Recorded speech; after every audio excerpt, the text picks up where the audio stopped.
Herkese merhaba arkadaşlar. Bugün sizlerle birlikte karnımda diz sesim var. Bir tane var.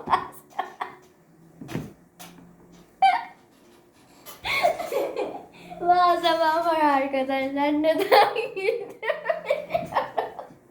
Ay. Özür dilerim, neden güldüğümü bilmiyorum. Öyle gülme tuttu, gülüyorum arkadaşlar. Neyse. Herkese merhaba arkadaşlar. Bugün sizlerle birlikte karşımda diş sesim var. Şimdi arkadaşlar ben size oyunu anlatayım. Benim gözümü şöyle bir beremle kapatacağız arkadaşlar ve diş sesim bana bir şeyler koyacak önüne. Ben de onları tahmin etmeye çalışacağım. Tahmin ettiğimde de şöyle kağıtlara yazdığım 10 var. Onu bana verecek. Olanları yani bildiklerimi bu tarafa, bilemediklerimi de bu tarafa koyacağız arkadaşlar.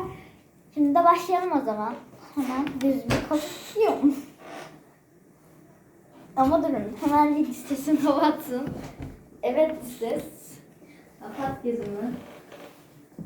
Evet, görmüyorum. Evet. Evet arkadaşlar, görmüyorum şu an. Geldi.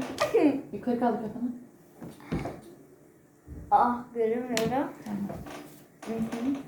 Alayım malzememi. Evet, alayım malzememi. Koydun mu?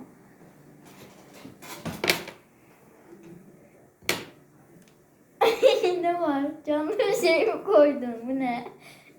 Bu ne? Ne?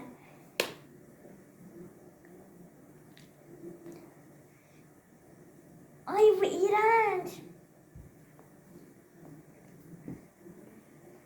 Pas. Pas, iğrenç. Ey. Alayım.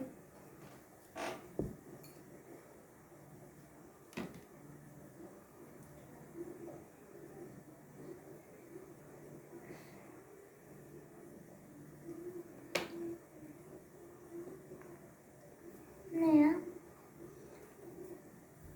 Pas. İki tane pas yaptım arkadaşlar. Çok kötü.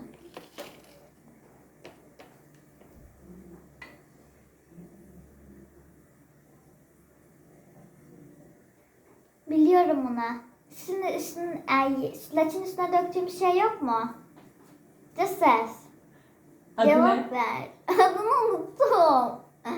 Ya the ses o işte. Hayır. Ya the ses. Annem.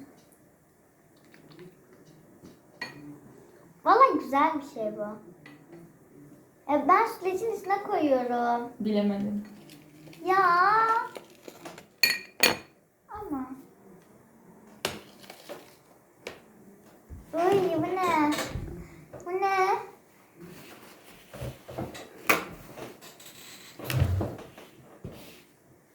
Buldum. Bal. Teşekkürler. Doğru muydu? Evet.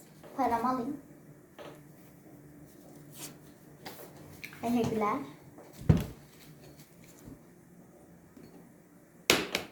Evet, geldi. Uy, bu ne? Yiyebilir miyim bunu? Evet. Yiyebileceğim bir şey mi? Hı hı.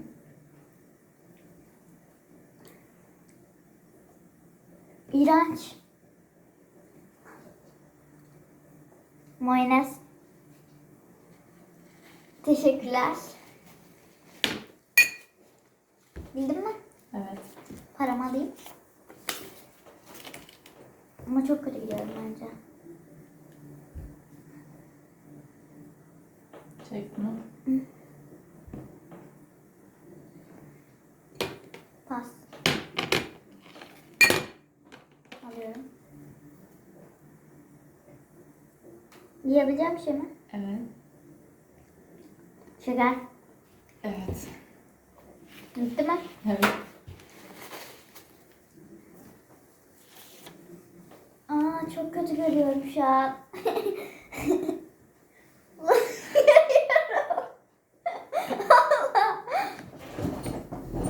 Abla bulanık görüyorum. Abla bulanık görüyorum. Bir şey olmaz.